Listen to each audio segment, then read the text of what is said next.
Hello and welcome to the Hell Project. Hopefully sound is working as usual on these various different streams. I'm having all sorts of issues with OBS and the Mac. Hopefully we'll get the content to you. Hopefully you'll be able to see and hear us.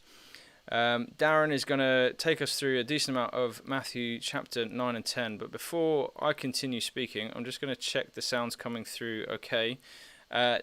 Darren, just tell us a little bit about how's Australia at the moment, just to check your sound.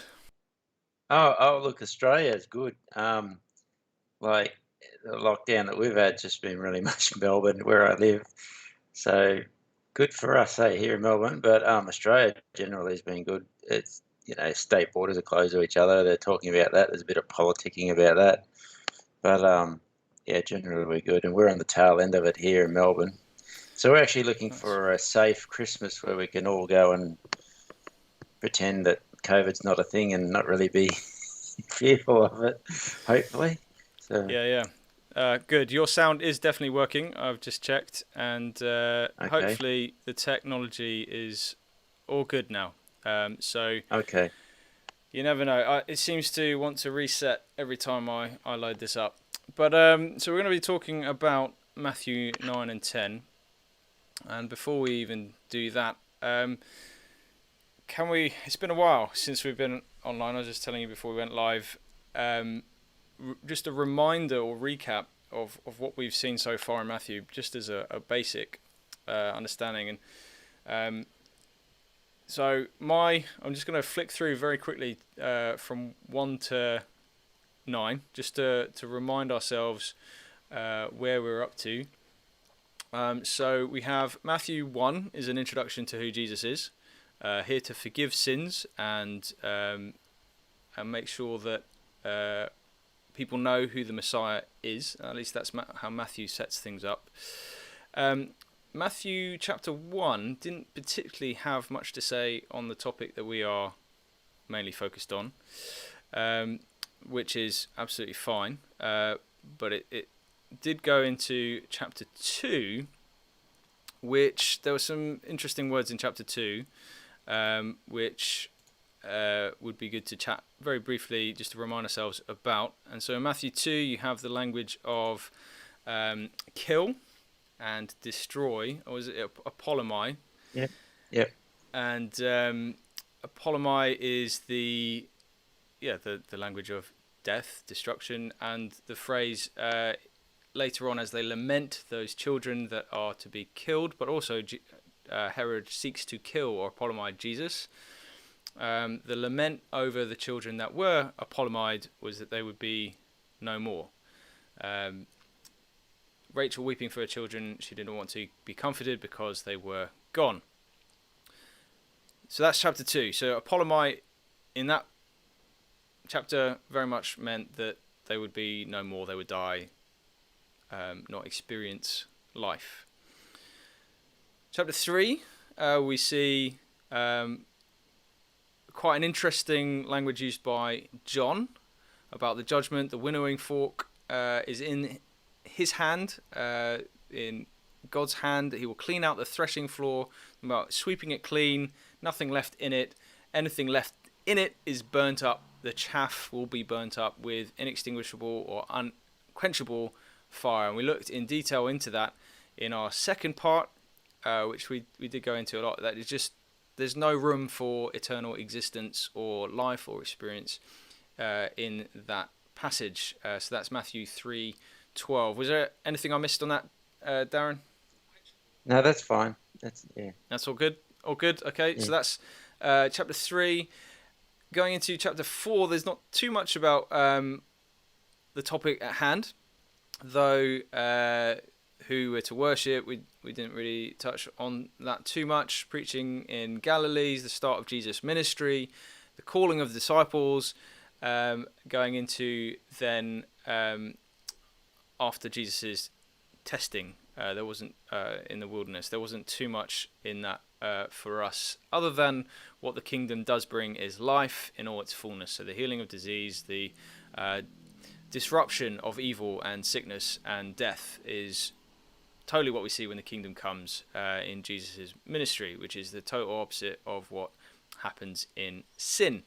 And sin leads to death. And that's generally what we're seeing is Jesus is cleansing, healing, and bringing life where he goes. We then go into Matthew 5 to 7, which I think we took in two different stages, because surprisingly, yes. there's more to Matthew 5 to 7 than we anticipated when looking at that. So I'd recommend those videos. We do go into detail. What was it you found in Matthew 5, just very briefly, Darren? That's a Jesus is quoting Psalm 37, and when you go and read Psalm 37, it's all about living forever on the land. And so when he says the meek will inherit the land, he's getting the reader or listener or his audience to reflect back on that, what he means. It's about living forever, and then those who are unrighteous, they're gone. And the psalmist uses various images to say that they're like grass, they're gone, or they're utterly destroyed. There is no doubt that there's this contrast between living forever and not being there at all, and that is pretty much one of the first things that Jesus says in his ministry, public ministry. And then you can see later on in Matthew how that contrast between life as living forever, not just a term of art of being close to God, but you are actually alive, living forever, versus being destroyed, is in various ways unpacked by Matthew. So it's kind of one of those key moments that we all miss, and then when you suddenly realize that, everything just clicks into place.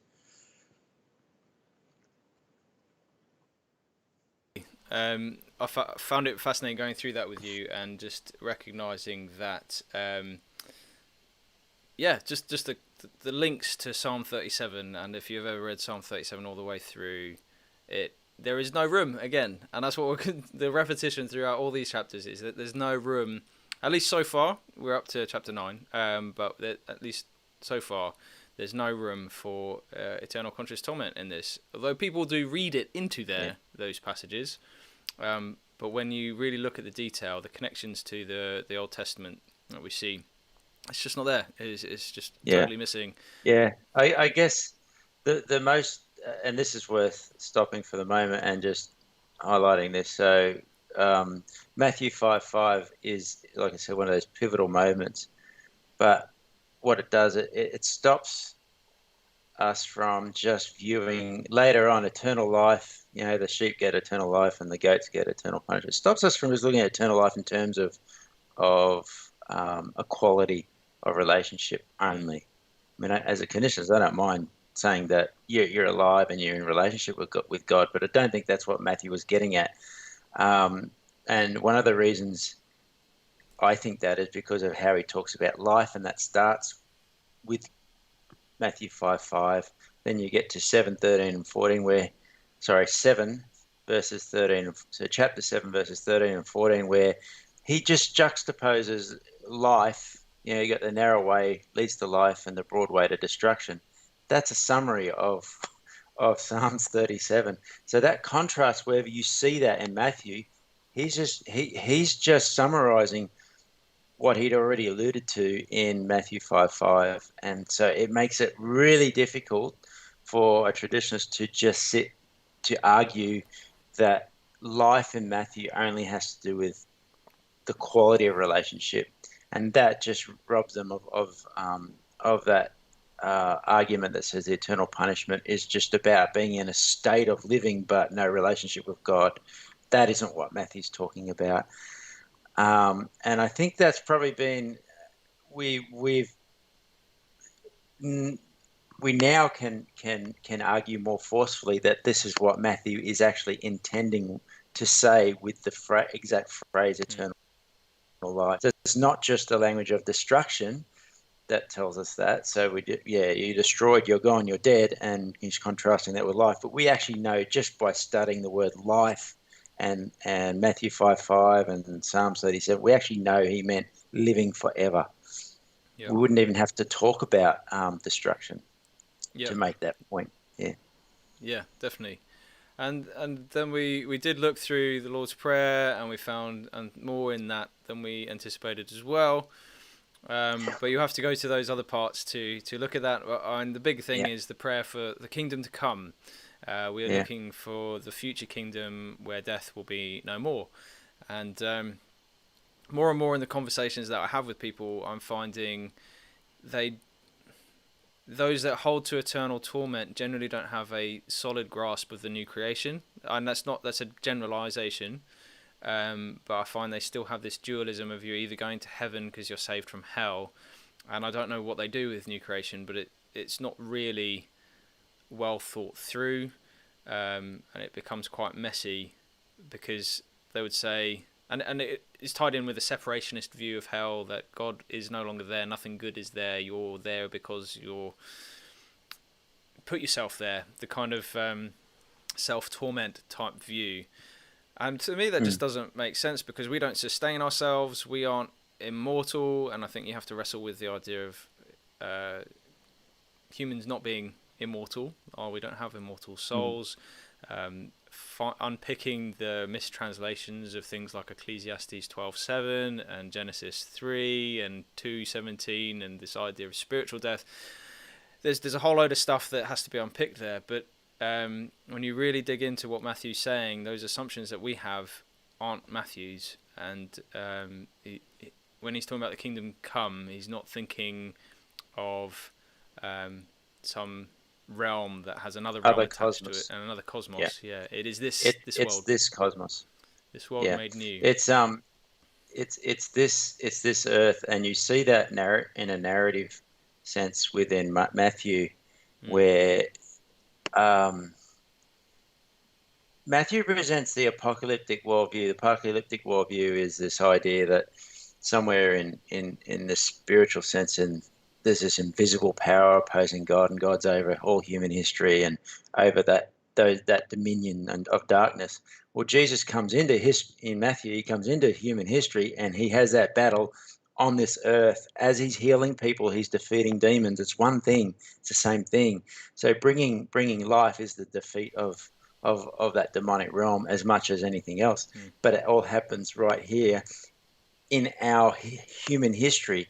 So that when you read a verse that says kingdom come on heaven and on earth, it's about this cosmos. It's and what traditions will say, look, they'll point to the eschaton, they'll go, look, and they'll talk as if it's another pocket universe or something else, and hell is some cordoned off universe, like we're watching some Doctor Who episode, and it's not that. It's if it was ever going to be if Gehenna or hell was ever going to be some cordoned off jail for people, it would be in this cosmos. So omnipresence is really, divine omnipresence is really a thing. So in what sense does it mean to say that he's separate from? And that's where they go to the relational thing. They need that, and that's where I think Matthew talks completely against it on that kind of theology on a lot of fronts.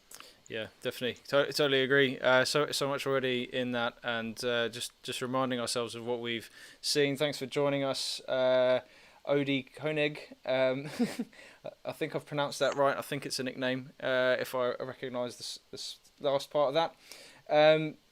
He's just mentioned there's a diminished importance of physical resurrection. Yeah, I think the idea of the resurrection is truly important when recognising what death is and what life is. So we'll keep going through. So basically, the Sermon on the Mount all the way through to Matthew 7, where there's reference to fiery hell.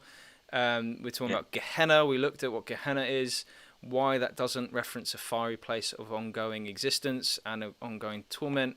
So do check out those. I know they're long. the other we've spent about, I think, 6 hours in total looking at Matthew. So maybe we'll have to do a summary one later on once we've really nailed down all the things that we've gone through. There's an awful lot in Matthew. And then we talk about weeping and gnashing of teeth in Matthew 8, being thrown out into the outer darkness, the recognition that doesn't necessarily mean an ongoing existence. Generally, when you get thrown out of safety, the expectation is that you don't live forever, but you die. But you might experience some form of anger, not pain, because gnashing of teeth isn't pain, but anger, as we see in the Psalms, weeping, sorrow for missing out on what is going on in the kingdom.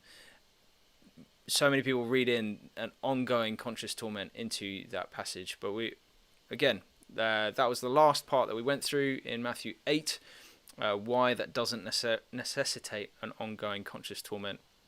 I'm really wrestling with the scripture in that, why eternal conscious torment doesn't make the best sense of that passage, which then also took us through to the storm on the lake, and why seeing Jesus' power over the storms and the seas is his power of bringing life and creation and order to chaos.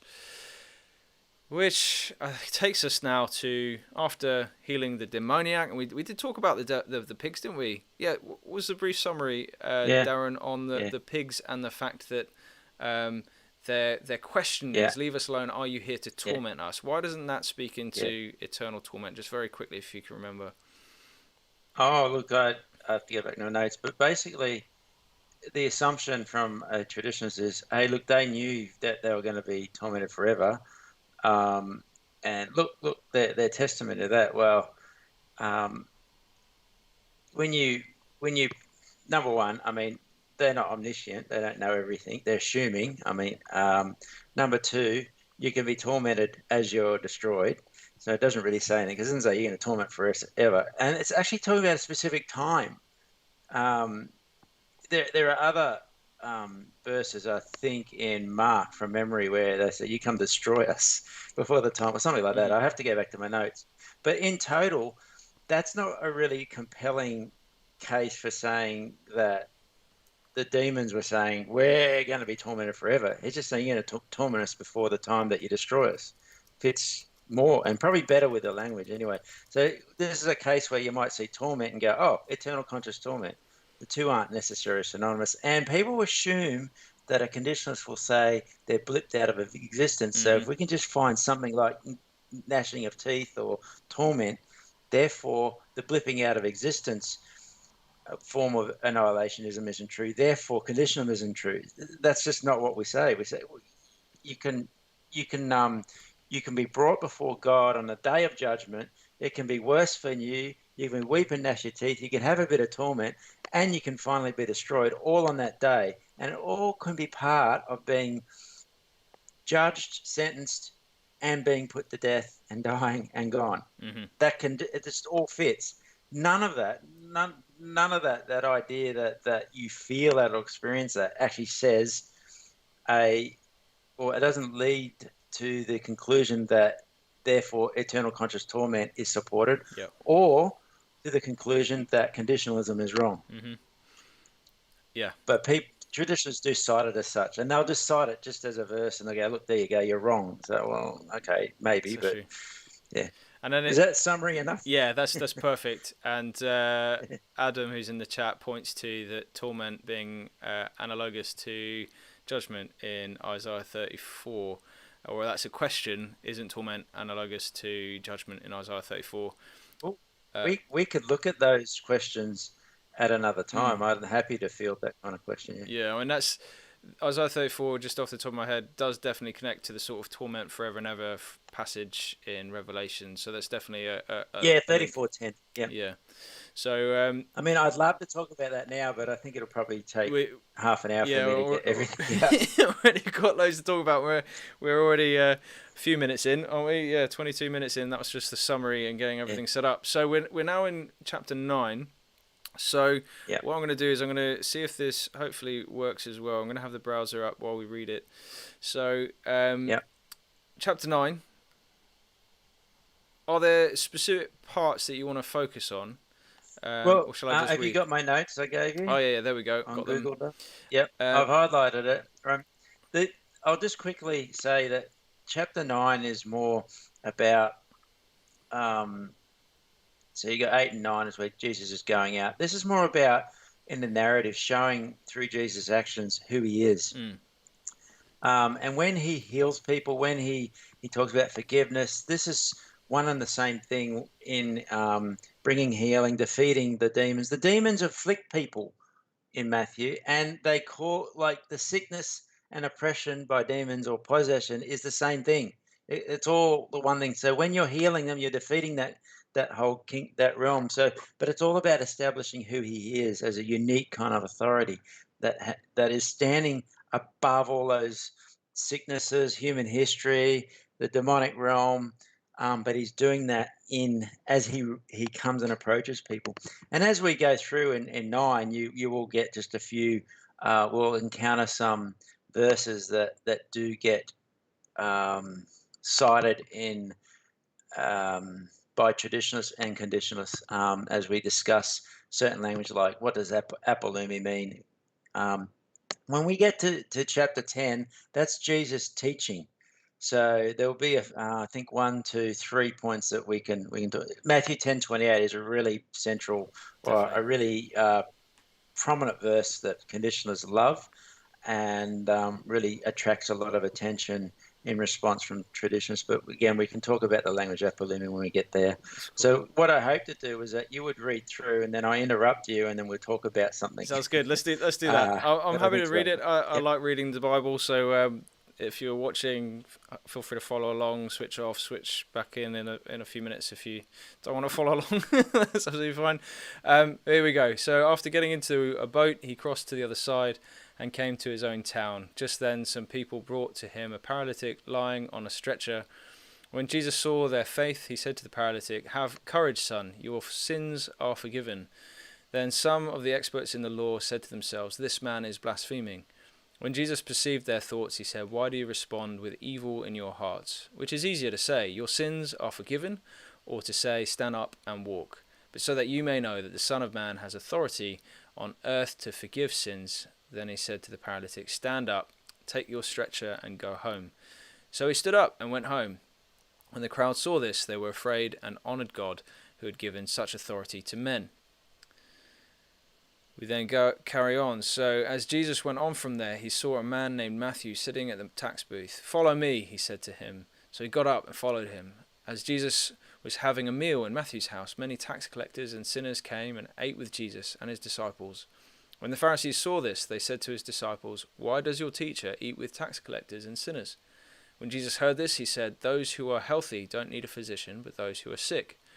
Go and learn what this saying means. I want mercy and not sacrifice. For I did not come to call the righteous, but sinners." Then John's disciples came to Jesus and asked, "Why do we and the Pharisees fast often, but your disciples don't fast?" Jesus said to them, "The wedding guests cannot mourn while the bridegroom is with them, can they? But the days are coming when the bridegroom will be taken from them, and then they will fast. No one sews a patch of unshrunk cloth on an old garment, because the patch will pull away, and the garment and the tear will be worse. And no one pours new wine into old wineskins, otherwise the skins burst, and the wine is spilled out, and the skins are destroyed. Instead they put new wine into new wineskins, and both are preserved." Right. So what do you think the main point there is, Philip, with that last bit? So he gets to this last point where he's saying we're not going back to the old way. When we do something new, there's some conflict there. What do you think he's saying there, just in general, before I get into the... Getting the point from that. So we've got my mind's gone completely blank. So the whole idea there. Oh, we all right? Yeah. No, you go ahead. Right, sorry. The whole idea is very much a needing new wineskins. At least from I know I said before we went live, I'm going into this a little bit cold, but the off the top of my head, it's very very much something needing. We need something new to receive what what Jesus is doing. That's how my interpretation has been in the past. So this is actually could be quite interesting. So the context here, I haven't done enough to really dig into. Jesus is obviously saying that he's needs to, while he's here, fasting isn't necessary. When we're with the person we fast to honor, we don't. It doesn't make sense to fast while waiting for him to return. The whole Yeah. purpose of fasting is for God, waiting on God, but he's here, so why would you fast? You should celebrate. Yeah. But in terms of the wineskins and stuff, my understanding's a little bit That's all right. fuzzy, so See, crack on. it looks like to me that he's just illustrating this idea that, like, the old is there, and if you just jam something new on it, it's going to conflict in one way, and it's going to cause a bit, problems. So they're questioning him. Why are you doing this and this and this in a new way? I think what he's saying, again, I'm like you. I'm still unpacking this a bit, but though the example of the unshrunk cloth and the wineskin are obviously saying that the old and the new just don't mix together. You can't just jam it together and expect it just to stay whole. It's going to rip it apart. Both those examples end with the same idea of something being destroyed even worse than it would have. So there's this preparatory, this necessity of what Christ has to do. So, and what he says here, and Jesus, can the wedding guests mourn as long as the bridegroom is with them? The days will come when the bridegroom is taken away with them, and then they will fast. That idea is that he does have to go away. That's not very good for them, but it's necessary because there's something in that going away that makes this new appropriate for putting it with the old. Yeah. And that's what he's getting at. So just keeping that in mind, that's what he's illustrating. But when we talk in the hell debate, whenever we talk about the word apolumi, and we go to 1028, we say it means to destroy. A caduceus will come back and say, here's the wineskin as an example of apolumi, meaning a kind of something unfit. I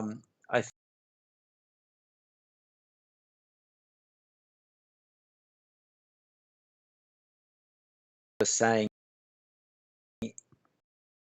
actually, what you've got here is cloth. So you've got what they do. They would tan, would prepare it so that shrink it. So when they wash it, they'd have the rights. It's like kind of what you do with wool. You don't want to wash it when it's too hot because you ruin the garment by shrinking it. If you just put an old piece of cloth, you prepared it with an unprepared piece of cloth, you'd sew it together, you'd wash it, and then would just pull away as it shrinks, and it would make a worse tear. So we're talking. That's the point that he's making. It would make things worse if we didn't do that. If we didn't prepare that cloth properly. That's the idea that we've got to have in our mind. It's a lot of damage. Yeah.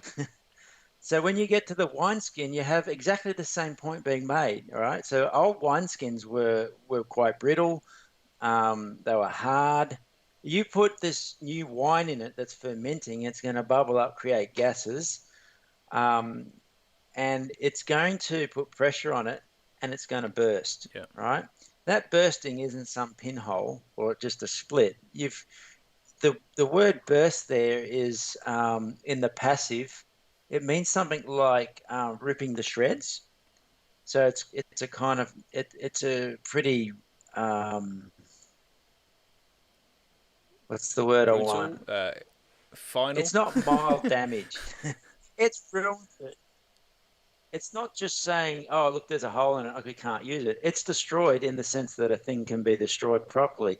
It's ripped at the shreds. And now think of a balloon you blow up and you pop it. It's that kind of thing. It's pretty comprehensive destruction of it.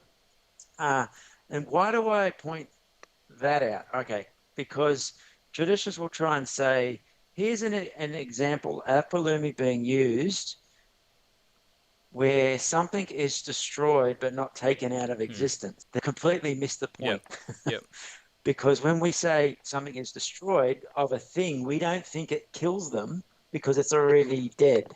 But if that kind of destruction that we're talking about with an unshrunk cloth ripping and making a big hole in a worse hole, or in the old tear, making that tear worse, or an old wineskin exploding or being shredded to pieces. If that happens to a person, what happens to that Yeah. person? They Yeah. die, right? We will get to what that means for the soul bit of us, if people are dualists or whatever, and we'll get to discuss that today. But generally, Apolumi here, the we don't. What we should do is take care with the context and say, well, just because I guess there's a category area where the traditions will say, hey, here's an example of Apolumi from an inanimate object, and this is how we're supposed to understand what destruction of a living being is like. Well, no, they're going to be different because a wineskin isn't a sentient being. So yeah, That's real so I important. think it's not a very good counter example, and I can actually show them how all of their examples like that actually support conditionalism, because if that kind of damage happens to the wineskin, happens to the person, well, they're dead, and that's all I need to show as a conditionalist. So with that bit,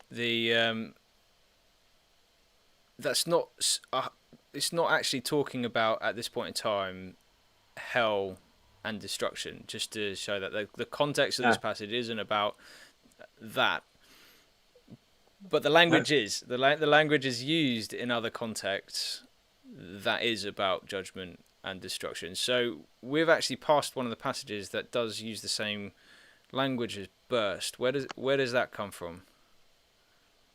Nine.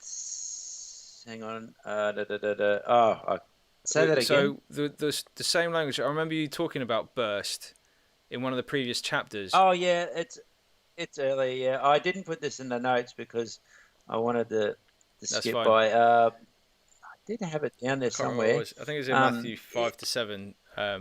But we'd have to have a uh, look. it's the one where you got do not throw pearls. Yeah, Is that the one? and you do not feed it to the dogs. Yeah, it's an example of that word tearing. When it's if something is torn by as if by dogs, it would tear it Yeah. apart.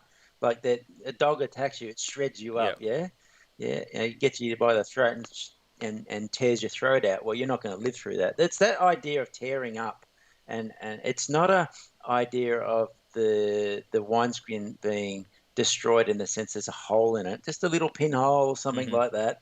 Then it's no longer useful for a wineskin because oh no, it's just not working properly.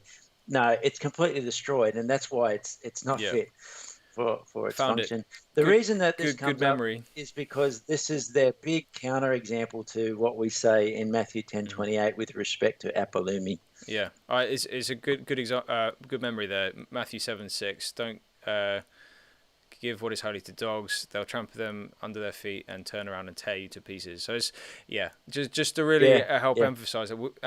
Te- And tear you to yeah. pieces. That's the passive. Tear you to Yeah. pieces.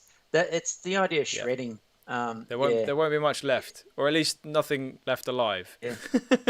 um, Yeah, look, if you're an Israelite or if you're in that that first century and you hear that language, you're not going to think what D.A. Carson claims in The Gagging of God back in 1996. He alluded, well, not alluded, he cited this as an example of saying it's not that kind of destruction that John Stott's saying where people are destroyed and dead and gone. And but if you really look at the language, actually, no, D.A. Carson, yeah. you're wrong, out and out wrong. But everyone since then has Yeah. followed him.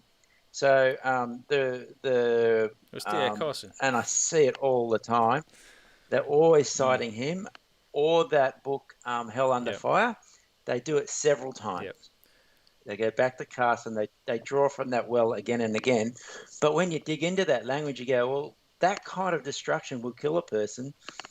I, it's not a compelling case. So irrespective of what we can say later about what Apolumi means in the context in 1028, even their own counterexamples don't work for them.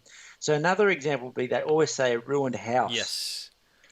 Yeah. Um, and Or like car. this isn't strawmanning them. They will literally say a ruined house. Look, the ruins are there. They're not out of existence. So that's the kind of ruin that we got in mind. I'm going, well, if that kind of ruin of that house, it's destroyed by a hurricane tornado or fire, and there's just the rubble left. Well, if that happens to your Mm-hmm. body and your soul, that body and soul is Yep. dead. Yep. Yeah. You're a corpse, or at least the remains of a So corpse. I think yeah, their own examples serve to show, or serves conditionalism more than I think their own Yeah. case. Yeah. So both the bursting linked with destruction, there's not going to be much left of that. So it's the language that we're really highlighting. So if we move on to the next bit, we'll kind of start seeing that, especially as we move into Matthew 10. Was there, I think most of the sort of sentience. There's no reason sentience should be read into that end point of when someone has been destroyed. Shall I keep reading? Is that? Well, it comes down to word studies. So when we ever make a claim that a word means something in a context, it is right for the response to be, at least at the start, to say, look, it has a shade of meaning, and it could mean this and this or this. Okay, that's fine. But if we give specific evidence for why one shade of meaning relates in a given context, then it's not appropriate to just go through the menu of lists and go, well, it means that.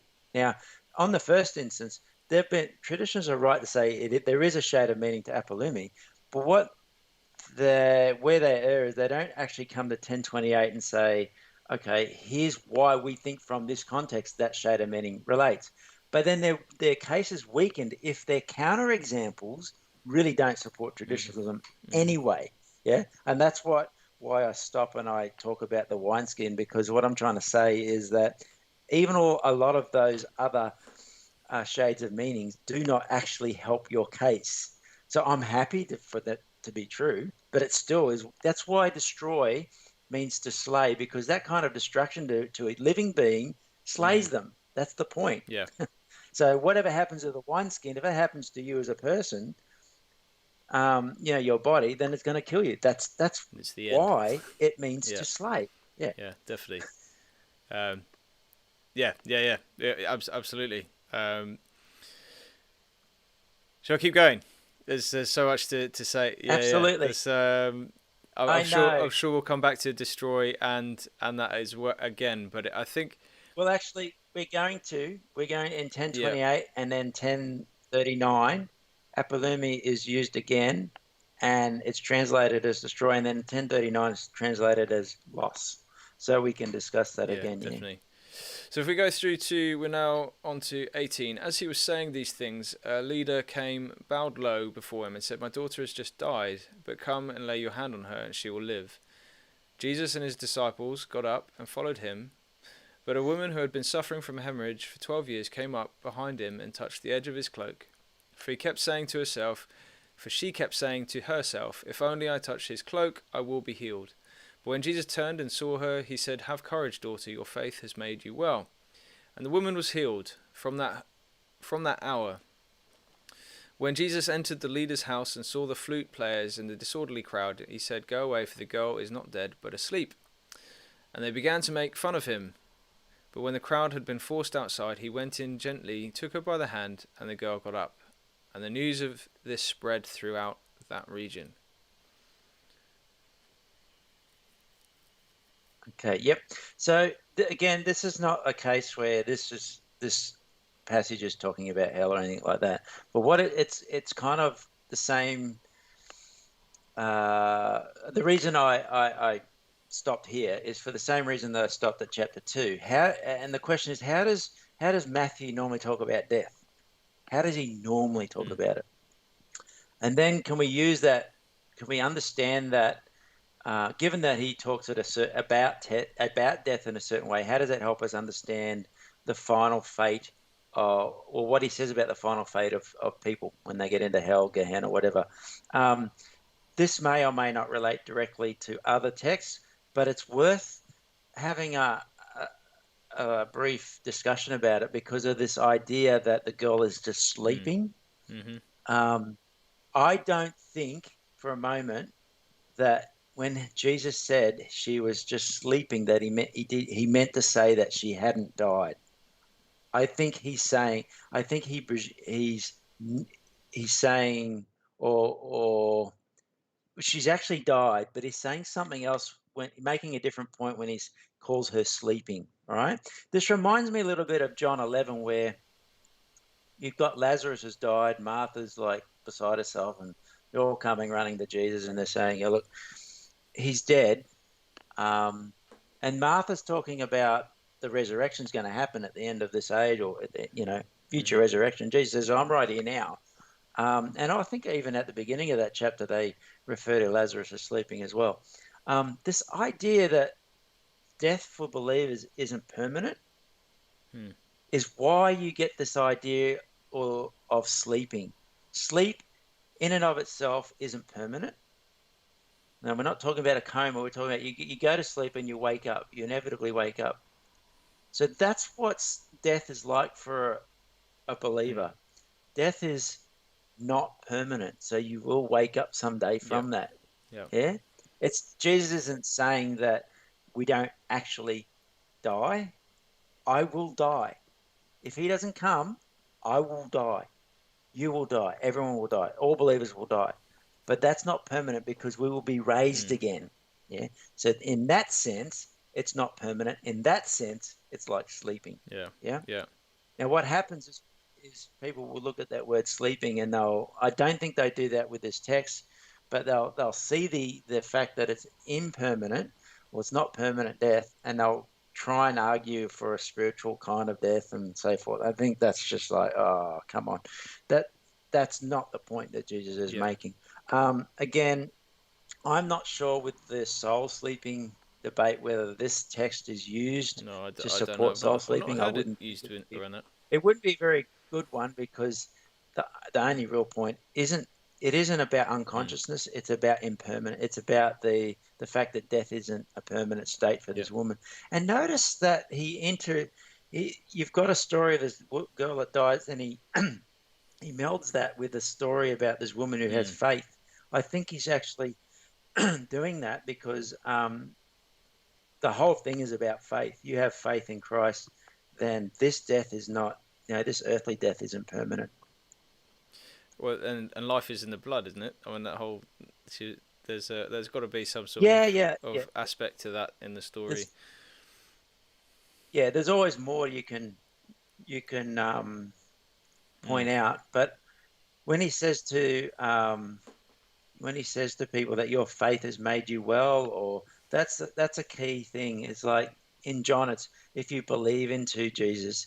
In Matthew, it's if you have faith in. That's the key thing for us. So if we don't need to worry about death as much as, say, others, because we have faith in Christ, our death won't be permanent. It's like we're asleep. We will wake up again. That's the kind of thing he's getting at. Amen. And he has that mastery over things. He's going around and healing people. So if he's healed people, he can raise them. If he can raise them, he can forgive them. There's that whole conversation going on as he interacts with people. But it feeds back into this idea that real life, real living, is he's the key to that. Yeah. It's not just about a close relationship with God. It's about actually living. Yeah. Being alive forever, being well forever. Yeah. That's what Matthew's getting at all the way through. Yeah. And he hammers. So when you get hammering the point home, isn't he? Like throughout this, and even pointing to resurrection. I mean, you've highlighted the language in your copy of she's died, but she will live. So the language the Father uses, and then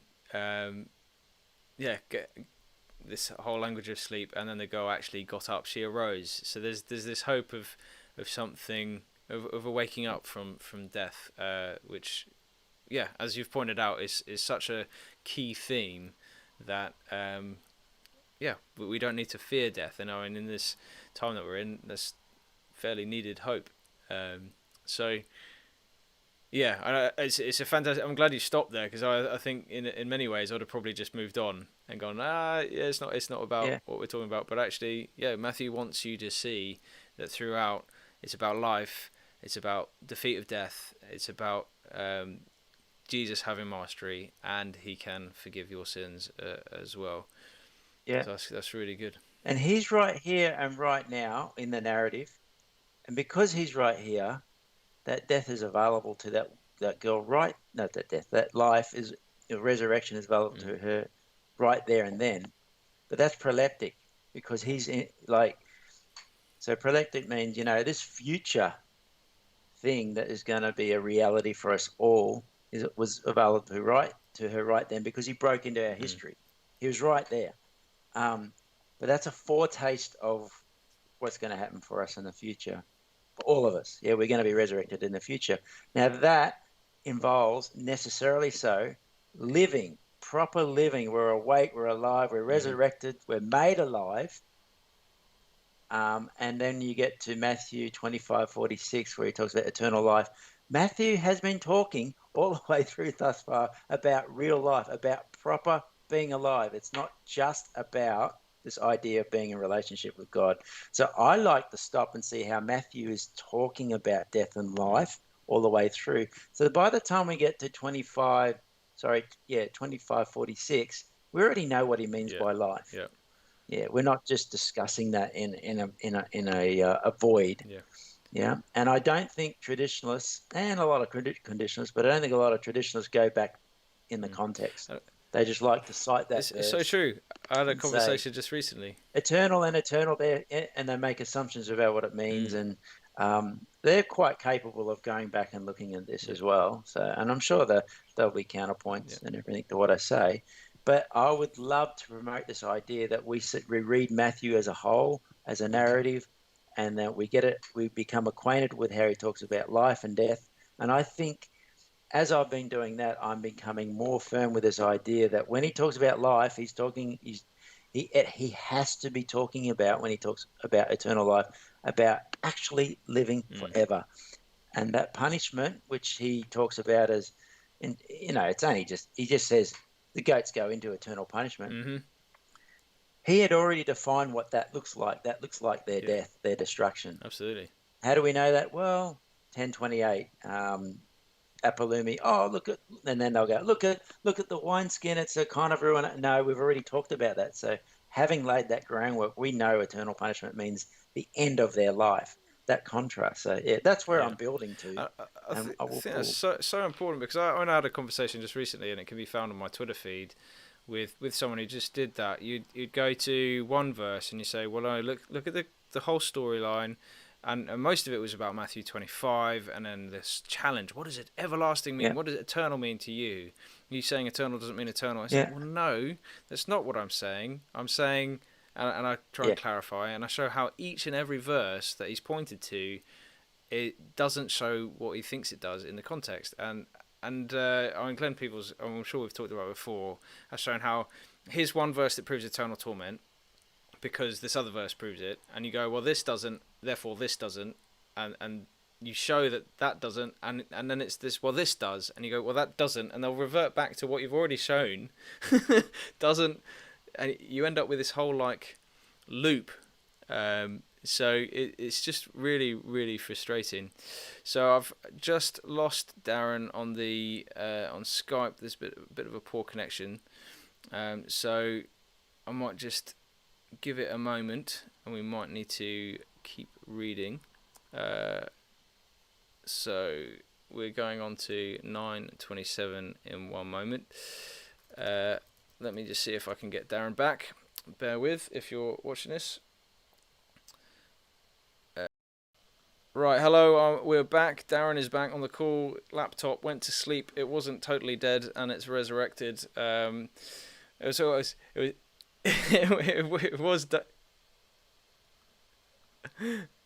it wasn't a permanent death. We're back to life, just only sleeping. So while Darren's getting his computer back to working and getting his notes and things together, we'll carry on. It's a good thing we don't have a huge audience at the moment, Darren. We can just crack on. So I'm going to read 9:27 and to the end of the chapter. and we'll then go into chapter 10. So, as Jesus went on from there, two blind men began to follow him, shouting, "Have mercy on us, Son of David." When he went into the house, the blind men came to him. Jesus said to them, "Do you believe that I am able to do this?" They said to him, "Yes, Lord." Then he touched their eyes. "Let it be done for you according to your faith." And their eyes were opened. I've just realised I'm not actually showing where I'm reading, so let's go on to that. So Jesus has healed them. Then he touched their eyes. Their eyes were opened. And he sternly warns them, "See that no one knows about this." But they went out and spread the news about him throughout the entire region. As they were going away, a man who was demon-possessed and unable to speak was brought to him. After the demon was cast out, the man who had been mute began to speak. The crowds were amazed and said, "Never has anything like this been seen in Israel." But the Pharisees said, "By the ruler of demons, he casts out demons." Then Jesus went through all the towns and villages, teaching in their synagogues, preaching the good news of the kingdom, and healing every kind of disease and sickness. When he saw the crowds, he had compassion on them, because they were bewildered and helpless, like sheep without a shepherd. And then he said to his disciples, "The harvest is plentiful, but the workers are few. Therefore ask the Lord of the harvest to send out workers into his harvest-ready fields." So there's quite a lot in there that's not necessarily pertinent to our conversation, though I think it's interesting how Matthew just leaves some of the responses for you to kind of deal with. Like the response here is, by the rule of demons he casts out demons. There's no like defense of that statement. There's no like, actually Jesus wasn't casting out by demons, because that makes no sense. As there is in one of the other gospels, it says a kingdom divided will not stand. So, but in Matthew, he's like, this is some of the response that people had.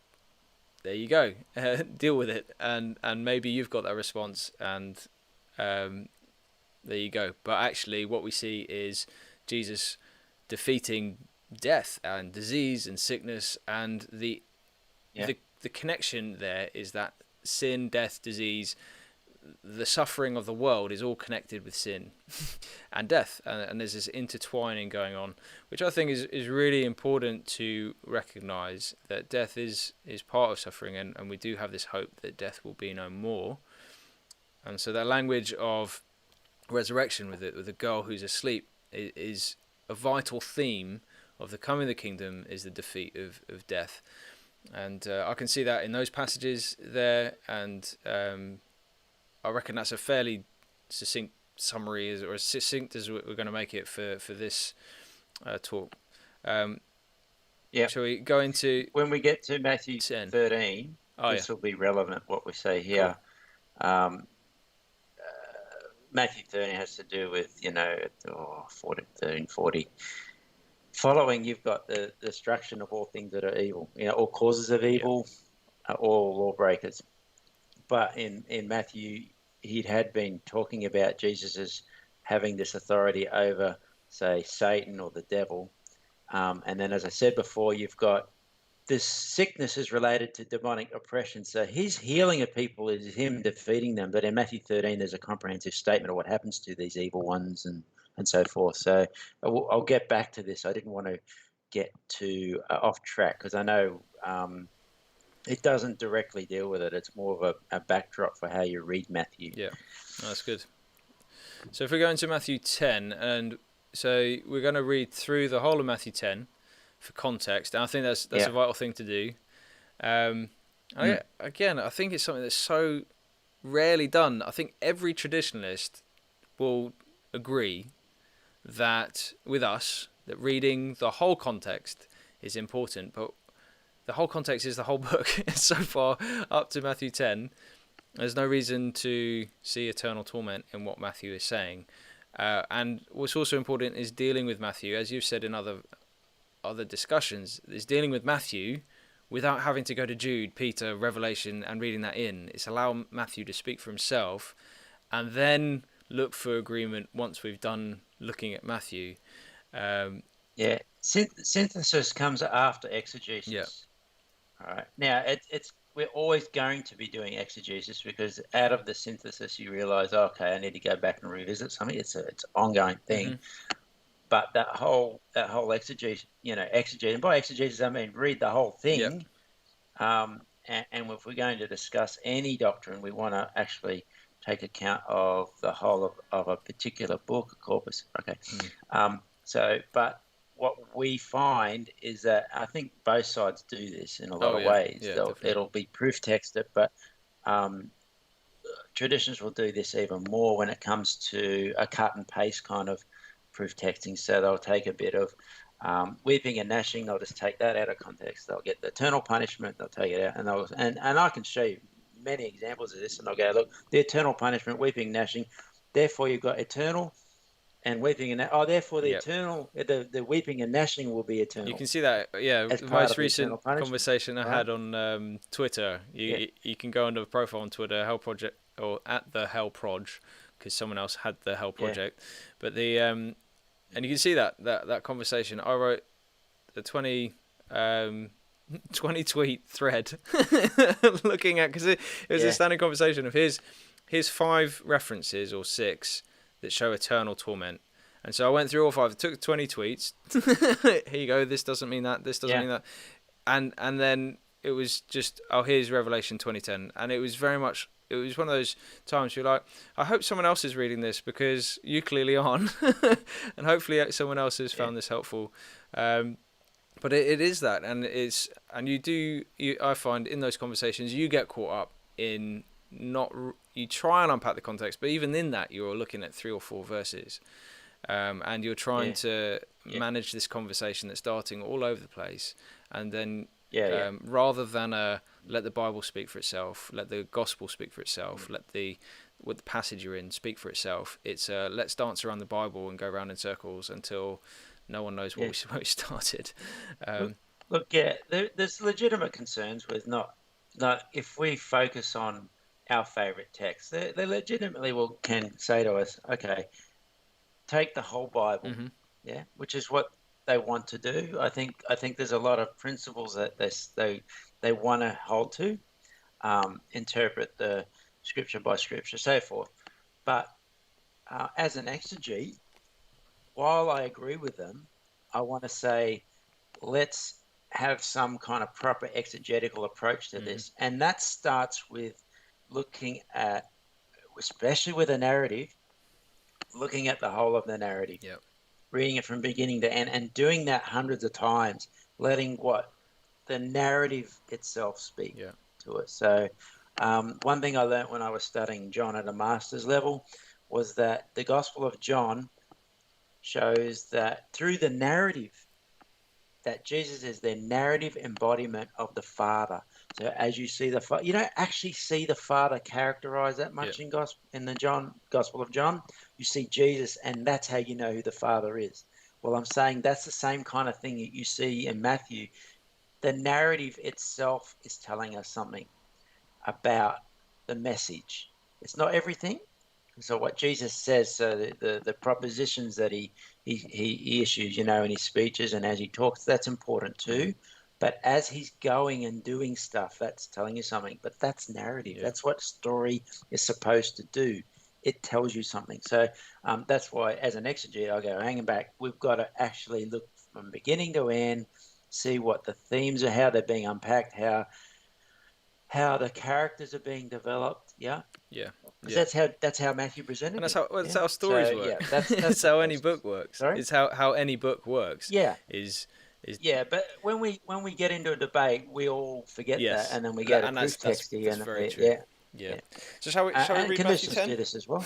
I just realised I know. we're going down a rabbit hole. I started that one. Sorry. I just wanted to give my an outline of a grounding of my approach, so people don't think that I'm saying that analogy of faith is not important or anything like that. Absolutely. But that's just not true. There's just a process that you've got to work through where that is properly dealt with. When we get to Matthew 10, it's really 3 points here. I want to note the initial context. Then we're going to talk about Matthew 10:28 and then Matthew 39. That's good.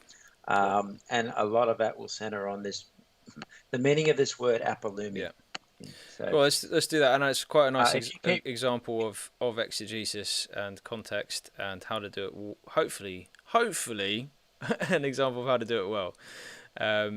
Yeah, so if you read through the first part of Matthew 10, I'll interrupt you when we get to the point that I want to Okay.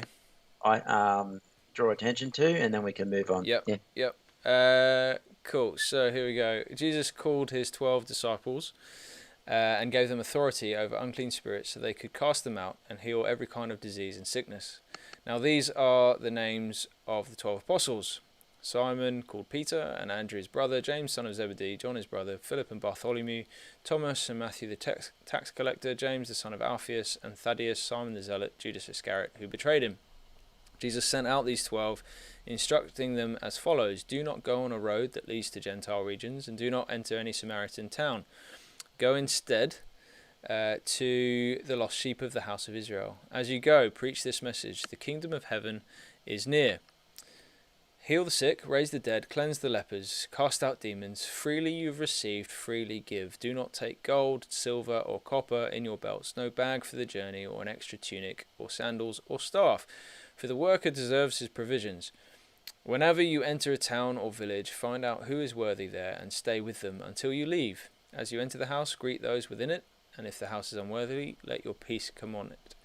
If the house is worthy, let your peace come on it. But if it is not worthy, let your peace return to you. And if anyone will not welcome you or listen to your message, shake the dust off your feet as you leave in that house or that town. And I tell you the truth, it will be more bearable for the region of Sodom and Gomorrah on the day of judgment than for that town. I'm sure we'll come back to that in a moment. I'm sending you out like sheep, surrounded by wolves, so be wise as serpents and innocent as doves. Beware of people, and because they will hand you over to councils and flog you in their synagogues, and you will be brought before governors and kings because of me, as a witness to them and to the Gentiles. Whenever they hand you over for trial, do not worry about how to speak or what to say, for what you should say will be given to you at that time. For it is not you speaking, but the Spirit of your Father speaking through you. Brother will hand over brother to death, and a father will his children. Children will rise against parents and have them put to death. And you will be hated by everyone because of my name, but the one who endures to the end will be saved. Whenever they Righto. Yeah. I'm going to interrupt you Yeah, there. go on. So this is context for 1028 and 1039. Notice he's commissioning his disciples, telling them what to do, how to do it. And as he goes on, he talks more and more about how bad it'll be for them. They're going to face persecution. There is a point where he says to them, look, you're going to be dragged before governors and kings for my sake, to bear witness before them. He addresses that kind of concern right there and then, but saying the Holy Spirit's going to be with them, they'll tell them what to speak. But tell them what to say. In that particular time, they will be assisted. But then he goes on, he says, your own family will betray you and bring you over to death. And the father and his child, the children will rise against parents, and this is familial. There's a strife within the family, and they're going, they face death because of it. Now he leaves that. He doesn't tell them right there and then anything that would help them deal with that. He just leaves that hanging. You're going to die. Your own family's going to, So that's that context that he leaves unresolved, and that's for 1028. Yeah. That's what 1028 is dealing with. Yeah, absolutely. I think you definitely see that in his. There's not much hope in that, but you have to endure. There's that sort of left. Just endure it, and that's not very comforting at all. You're going to die. Yeah, you're going to face death all day long. Does he have in mind? What kind of death does he have in mind there? Well, it's not a spiritual death. No, it's very much. And to be fair, I don't think many traditionalists would read a spiritual death into this bit. They'd understand that as a normal, natural death, the death of the body, which ordinary death. Yeah. It's just death. Just means here when we're talking about that kind of death, it just means the loss of life, the ceasing of vital functions, so that that which has been killed is rendered inert, inanimate. And there's another word, inert, inanimate, and inactive. Yeah. Right? Yeah. That's what we mean when we say a corpse has died. But that's what we mean when someone has died. Or That's someone has what is become in a view corpse. here. Yeah, yeah, definitely. Yeah. Yeah, All right. they've I don't think anyone really, any traditions will quibble with that when it comes to this. But this is what I think we have to keep in mind when we're talking about 1028. definitely. Yeah. Yeah, I agree with that. Okay. Cool. So So should I keep reading, or did just we shall. yeah? Is it worth going back on the Sodom and Gomorrah statement, or should we come back to that in a minute? Oh, look, that I had planned to deal with that before we got into this, but if anyone, all right, I'll just give a brief note. Now, Sodom and Gomorrah, it mentions it would be worse for them on the day of judgment, Yeah. right? So, whatever's going to be worse for them, whatever's going to happen to them that makes it seem like it's worse, it's going to relate to that moment where they're brought to God for judgment. Yep. Yeah. It's a good use of day. Not into eternity. Yeah, day Sorry? of judgment. Day of Yeah. judgment. It's very explicit. Yep. All right. Now, the assumption from traditionalists is always that we believe in some kind of blipping out of existence. So how they would argue that how can it be worse for Sodom and Gomorrah if they're just blipped out of existence, right? How can it be worse for those towns that rejected Jesus if it's just blipping out of existence, I should say?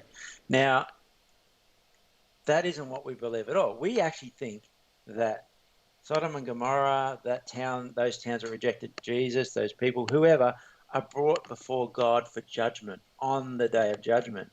Now, there's a lot of room for a conditionalist to say that could create more shame for those people, because those people who heard Jesus or his disciples and rejected him will suddenly realize what they had done, and that deep sense of regret, that weeping and gnashing of teeth as they're brought before God, would be quite profound.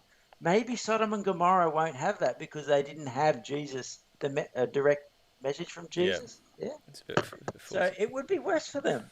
Or the fire, the eternal fire that destroyed Sodom and Gomorrah. It's fire raining down that kills them. But in this case, these people are brought before God directly, knowing what they had done, and it's going to be more intense.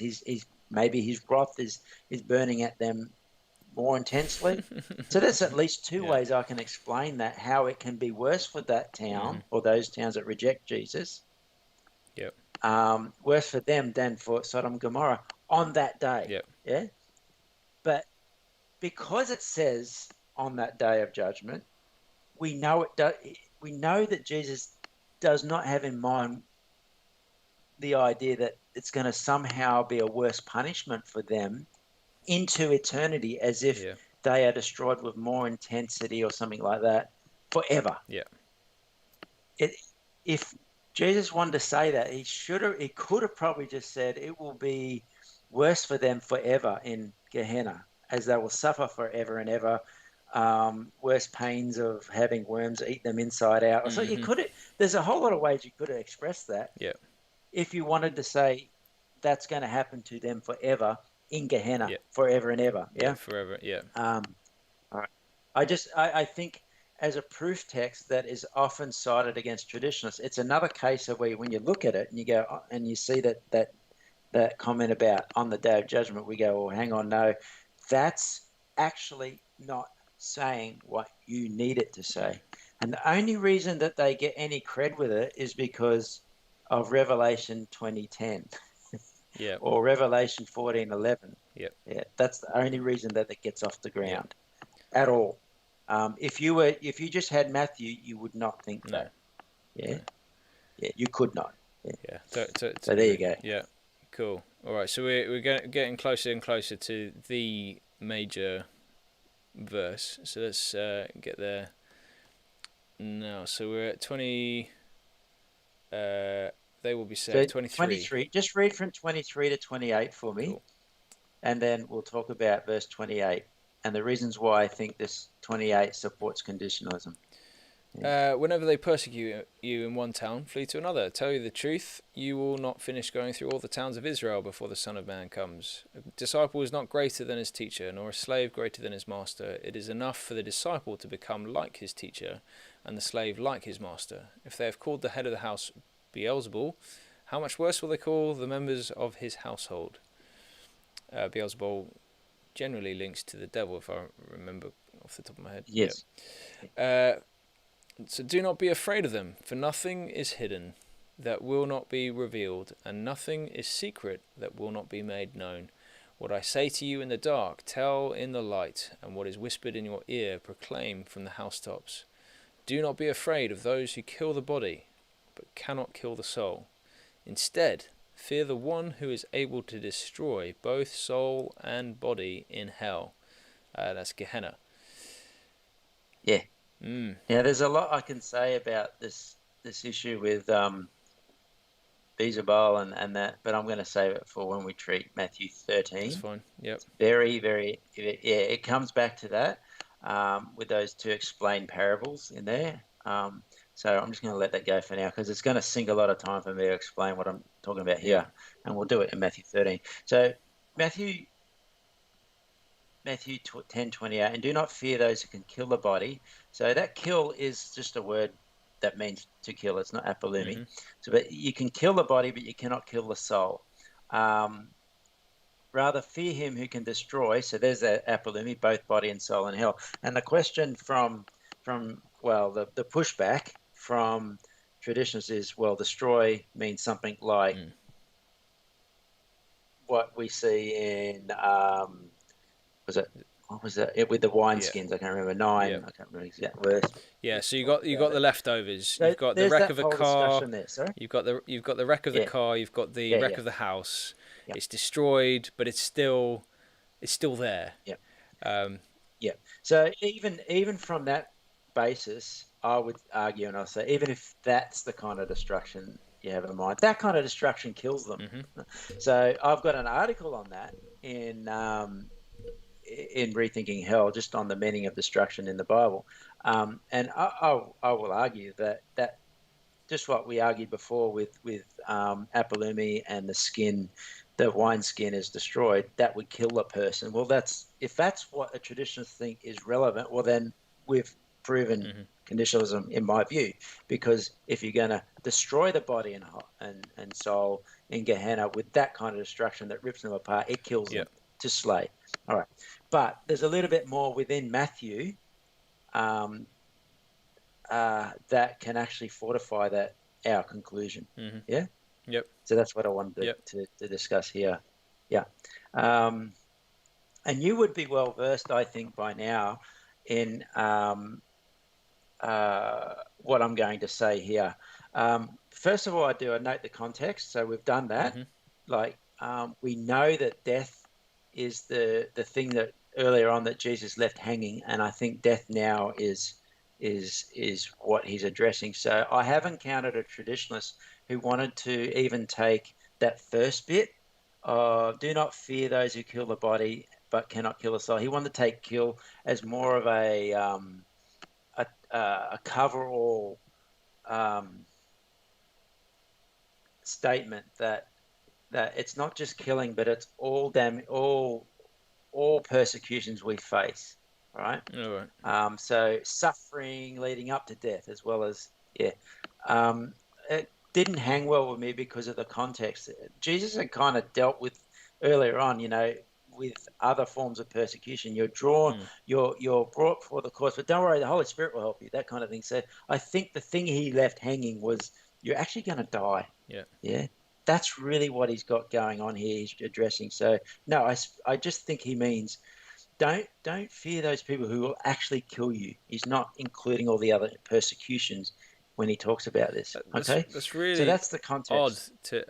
I find the willingness to stretch texts just to hold on to some concept of eternal conscious torment is baffling. There's this really, it feels like grasping at straws sometimes, but and that's quite a unique look at that phrase. I don't know anyone that would argue something so odd out of a passage for any other doctrine, but it seems to happen all the time when talking about hell. Yeah. Is I've got this view of hell, it must fit this passage, and I'm going to Yeah. wrestle with this language despite even Yeah. Strong. So everyone quotes Strong's when it comes to these words, Yeah. because Strong's is free. I think that's partly why it is.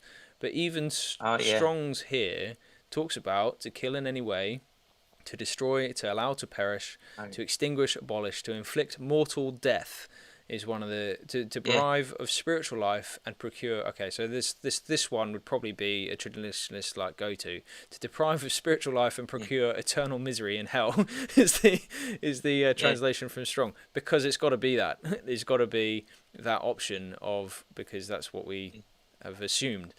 Yeah. Yeah, all of the other definitions, absolutely, it's death. It's to kill, to be killed, and to read into other forms of persecution that don't involve being killed, just is Yeah. bizarre, really bizarre. I know.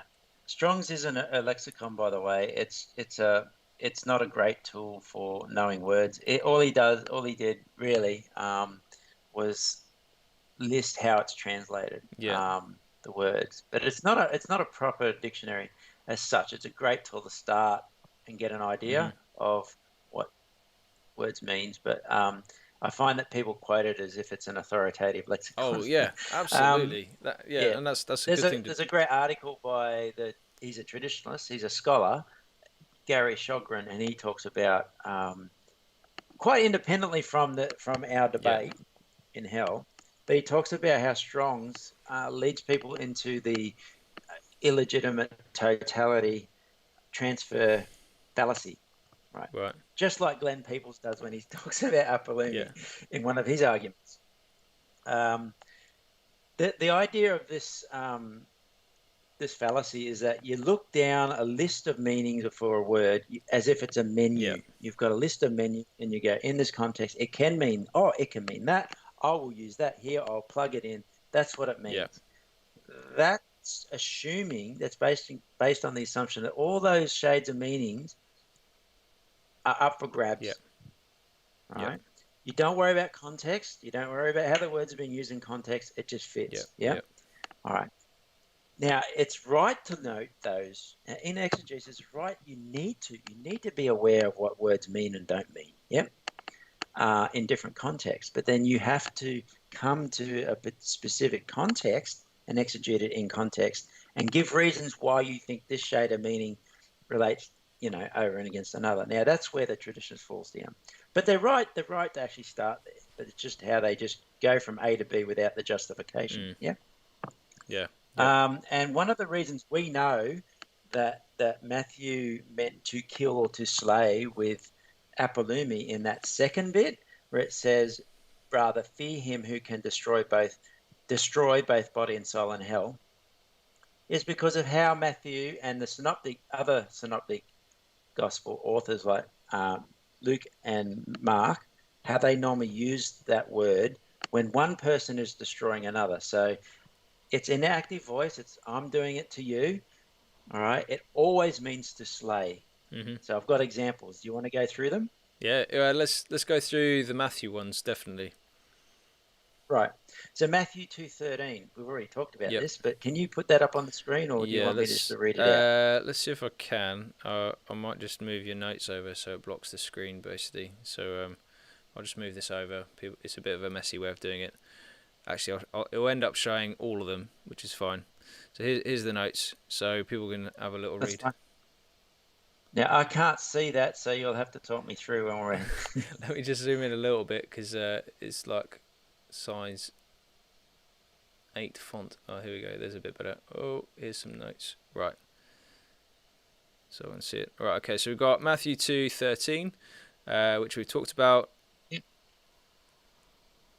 Let's just shrink this down a little bit more, so that we're not giving away all the good details. There we go. Okay, Matthew 2:13. When they had departed, behold, an angel of the Lord appeared to Joseph in a dream. Rise, take the child, his mother, and flee to Egypt, and remain there until I tell you, for Herod is about to search for the child to destroy. We have looked at Apolumi him. apolumi him, yeah, to destroy him, Yep. which is, yeah, Destroy him. What does it mean? well, What does destroy other mean in translations that definitely context? show kill. The context is very much kill. They're not wanting to leave him as a ruin. It can be destroyed. It can be translated as destroy, but it means to slay. Yeah. Yeah. The fact that it's translated as destroy means nothing. In context, Yeah. one is destroying the other. It means to kill. Yeah. We can go to the next one, 12:14. Yep. So that's but the Pharisees went out and conspired against him, how to destroy him. What do they mean by destroy? Yeah, well, exactly. Yeah, they What is that? they leave him as a Yeah. ruin, a ruined human. Yeah. Sorry, I'm being really facetious. I'm sorry. I'll try and tone it down. Yeah, to slay him. They aren't Okay. wanting to do. 21:41. Uh, 21:41. well, yeah, just on that 12:14, you can say to destroy someone in terms of their reputation, but that's very clear. They are doing far more than wanting to do that, and because of, we know the end result, wanting to destroy him led to his crucifixion. That's not talking about their efforts to combat him in his ministry. Yeah. They're talking about what they're going to do him at the end. They're conspiring to kill him. Yeah. Matthew 21:41. I think. Sorry, carry on. Yeah.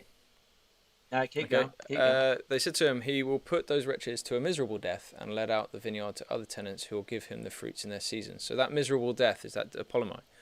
Yeah. I haven't looked at that one yet. Yeah, it's the same thing. One person apoluming another. So in an active sense. That's a new one for me. I hadn't actually seen that one in Matthew 21. That's why we're doing this. Yeah. Miserable death. It's slaying. It's fairly blunt as well. It's not a pleasant death either. All right. And then 27:20. 27:20. Now the chief priests and the elders persuaded the crowd to ask for Barabbas and destroy Jesus. Well, it's fairly consistent with the context being his crucifixion. They're not wanting to destroy his reputation. They're not trying to ruin his reputation. They're trying to pick who's going to die. And he does. Yep. Yep. Mark 9:22. Yeah, so Mark 9:22. So skip too far down. Mark 9:22 and 3:6 are the two different ones. Pharisees went out immediately, held counsel with the Herodians against him and how to destroy him. Mark 9:22, and it has often cast him into fire and into water to destroy him. But if you can do anything, have compassion on us and help us. And then the Luke 6:9:1, and Jesus said to them, I ask you, is it lawful on the Sabbath to do good or to harm, to save life or destroy it? And it's fairly conclusive that when it's humans or spirits, an agent, polymying another agent that has life, it's not to leave them as a car wreck on the side of the road, but to kill. But it's a pattern. Yeah. It's how they use their words normally within that corpus, right? That's what you look for. Now, for years, like for 8 years, I studied, I read numerous commentaries on me and articles and monographs. This is one way that scholars sort out what someone, a particular biblical author meant. They look at normal patterns of speech. Yeah. That's what they do. When we get to the hell debate, all of a sudden that doesn't mean much. It's like, well, there could be an exception. Well, okay. If there is an exception, then we need to show that from the context of Matthew 10:28. Yeah. Yeah. All right. But I can say as conditionalist, this is how normally Matthew would have, or Jesus would have spoken. When one person is apoluming another, it means to slay. Yeah. And that to me is very good evidence. Yeah. Yeah. Spot on. And there's not much else to say really. I think that's pretty conclusive, and I think the argument, even just from the context, without digging in like the very narrow context of the language, and I've had so many traditionalists bring this up as there you have eternal hell, and I'm going, really, to kill body and soul. How is that an ongoing experience? I'm losing my empathy, because at one point when I started on this journey, I probably could go, okay, maybe, but now I'm going, I just can't see how you get that. And my responses are generally one sentence. How one question, one word.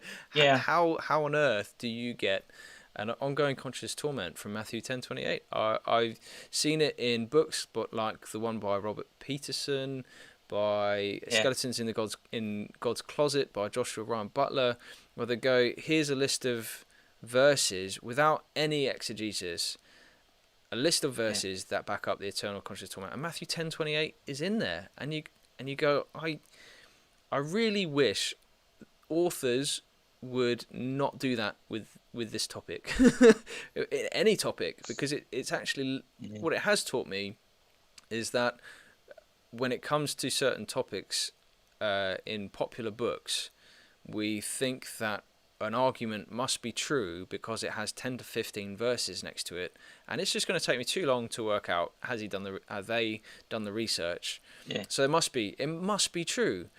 And so then when I'm in this argument, well, look, here's a scholar, he's used all these verses, there you go, and you've got nothing to work with, because they go, this scholar said, or they might not even say that, they'll just go, here's a bunch of verses, I know that they say this, and you go, well, no, it doesn't, and you try and explain why with the context, with exegesis, and you generally don't get very fruitful conversations, especially on Twitter, but hopefully other Yeah. people are watching. Yeah. Look, I can understand why a traditionalist thinks that Matthew 10:28 supports their point of view. I mean, I understand why they think that, Right. because I used to think Yeah. that. There's So, definitely that empathy. I used to think like that. yeah, and there's an interpretive tradition. Yeah. So it's easier when when I'm not sure of something, I go to all these commentaries and I go, okay, and I'll start with what most of the commentators will say. And over time I'll test that. Yeah. Yeah. Yeah. And as you test that, you do that by looking at the broader context. It takes Mm-hmm. time. I might still stick with what they might, the most of those commentators. And I'm talking general. I'm not talking just about Yeah. this Any discussion doctrine. about Yeah. health. Yeah.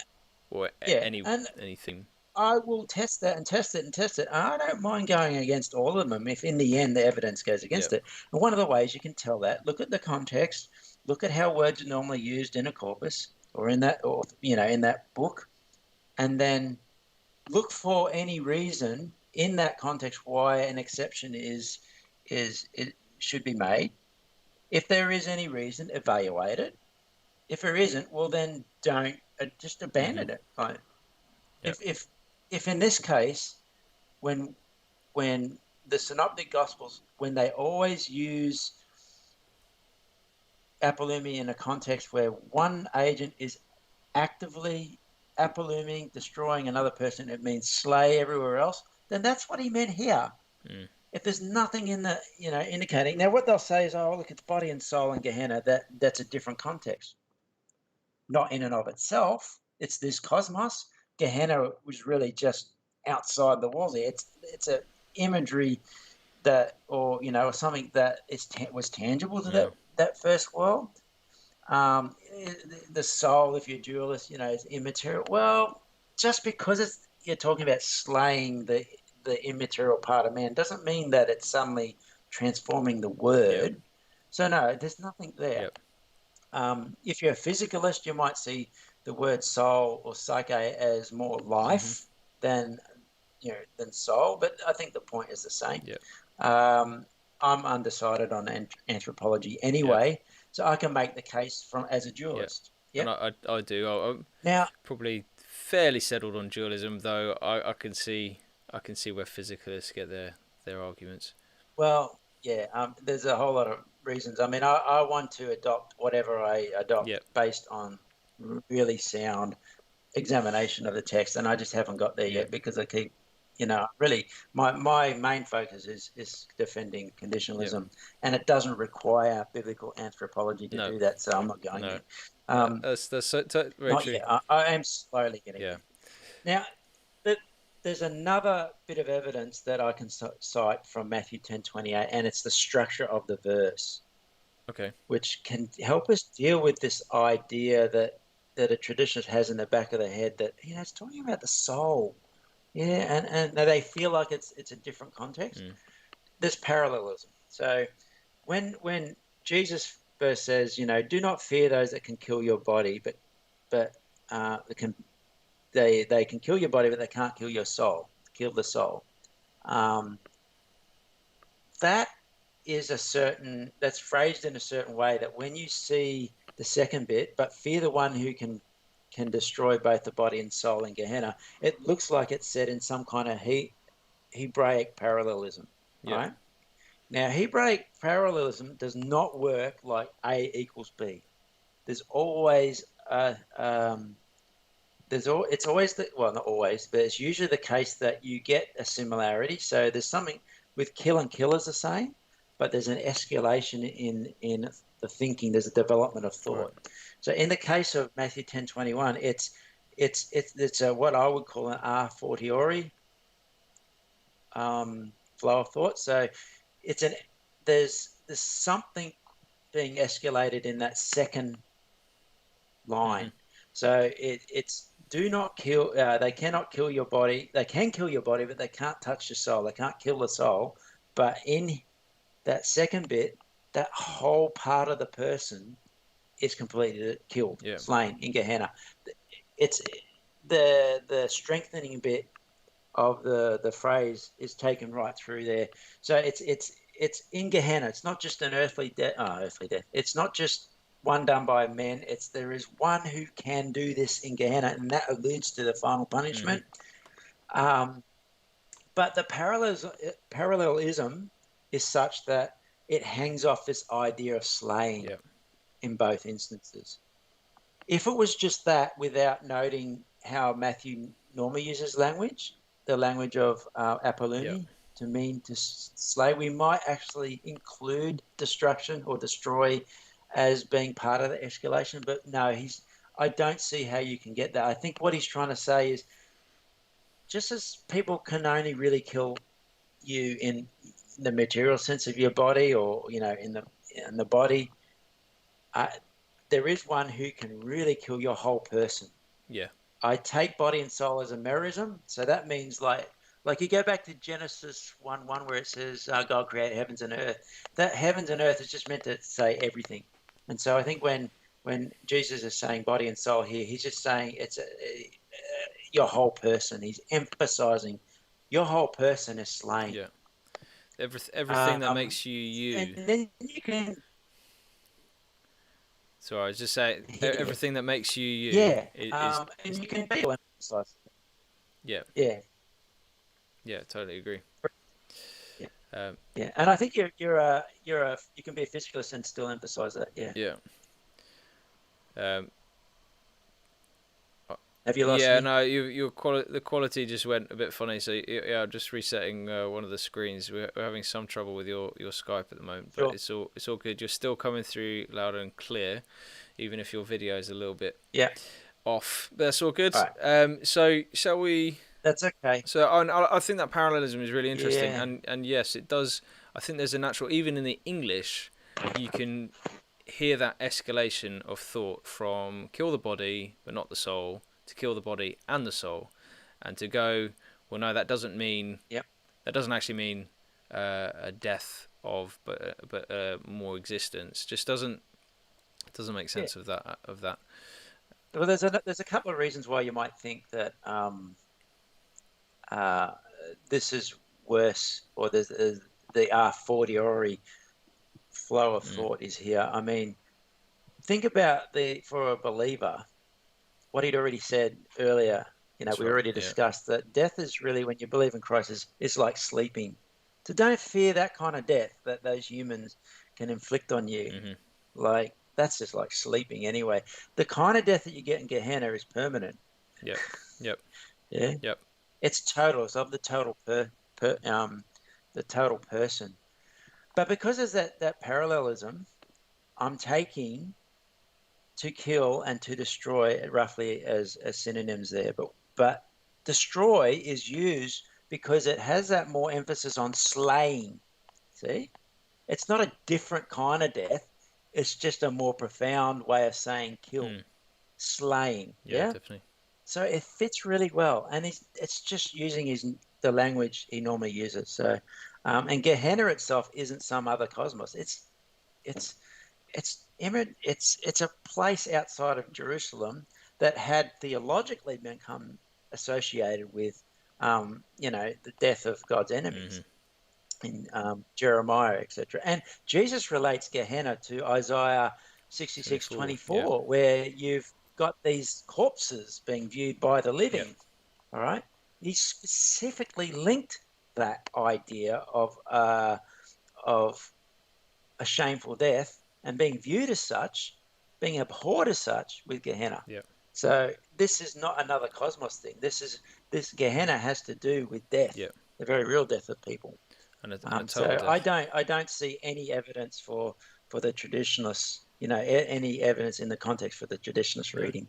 I think this, and I have actually heard some traditionalists admit this is one of the strongest passages for conditionalism. So it's worth labouring that point a little bit more.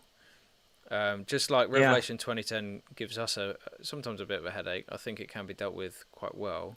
Partly because every other book of the Bible helps our case. I would argue. They don't want to admit it, but it is. And like when you argue for a long time with the traditions and you put all this evidence out and you address all the counter arguments, you can actually draw that conclusion. You can say this is a didactic passage of verse. Jesus is directly teaching this. He's talking about the whole person being killed in hell. Yeah, that's the final fate of the unrighteous. Then you can actually say with respect to Revelation, this is a didactic passage where it's clear, right? It's clear they're going to die, they're going to be slain. That there isn't going to be ECT. When you come to Revelation, that's couched in symbolism. Now, our own doctrine of that traditions love interpreting the clear by the unclear. Well, Matthew 10:28 is going to be one of those texts that we may, I don't do this when I argue, but we may rightly say that should be the lens through which we view Revelation. Yeah, absolutely. But I think when we get to Revelation, we can actually interpret it within its own context to say the same thing. Which is, I'm slowly getting there on my. I'm reading like 5 different books on commentaries on Revelation, getting there eventually. I'm on chapter 4 and 5. Well, I'm at the point with Matthew 10:28 where there is no possible way that it could be interpreted any other way when you account for the context that as we have here. When you discuss the exegesis. And you can see that traditions struggle with that by looking at the example of Chris Date and Tony Costa when their debate they had 3 debates. They had 2 debates and then a question and answer. In the second one, I think Chris went through a lot of the examples I brought up here and just guided Tony through that same process. Apolumi, destroy, one kills, it means to slay. When we got to 2028, he couldn't answer.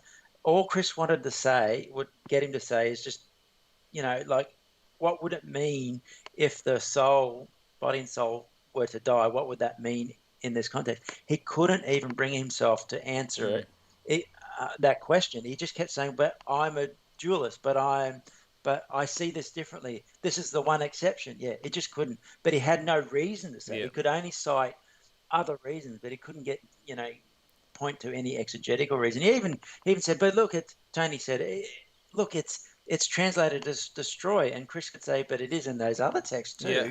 It just means to slay. Yeah. And I think traditionalists know that, but they're not sure what to do with it. Come to the truth. I have sympathy for that. Let the truth set you free. Yeah, but I mean, they're convicted that Revelation points them in one direction. They're convicted that other text points them in another direction. Yeah. It's just that there's not a real exegetical case they can make from this verse. Yeah. And the typical ones are saying epilumi can mean perish, which doesn't help their case. We've well shown that just doesn't support their case anyway. Yeah. So I'm confident in saying they don't have a case. And I don't often say that. Yeah. No, and I agree with that. I think that's why it's seen as one of the strongest, if not the strongest case for conditionalism. The context, the what you've shown, parallelism, the way that it strengthens the case that is God that destroys, and just on that side note, that it absolutely demolishes the idea that Satan's got any power over souls in that place as well. It isn't.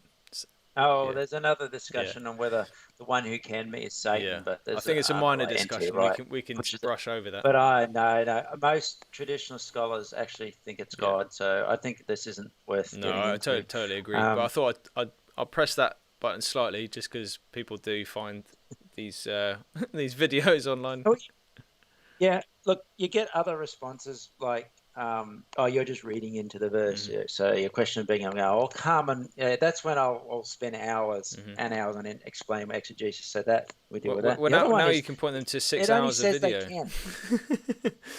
can. Well, you should see how many hours I've spent in typing out responses and addressing that particular Mm. claim. The other one is some people will say, look, it only says that God can do it. Oh no, Dunamai. yeah, I've heard that. Um, Yeah. yep. Now, logically, it makes no sense within that context because you're not going to say to these disciples, fear someone who won't actually do what Yeah. I'm telling you he's going to do. Yeah. Yeah. Smoking can kill you, but You doesn't might as mean well. that it will. Yeah. Well, fear the one who can turn you into a chicken. I mean, he's not actually going to do it. So, how that is supposed to reassure someone? Yeah.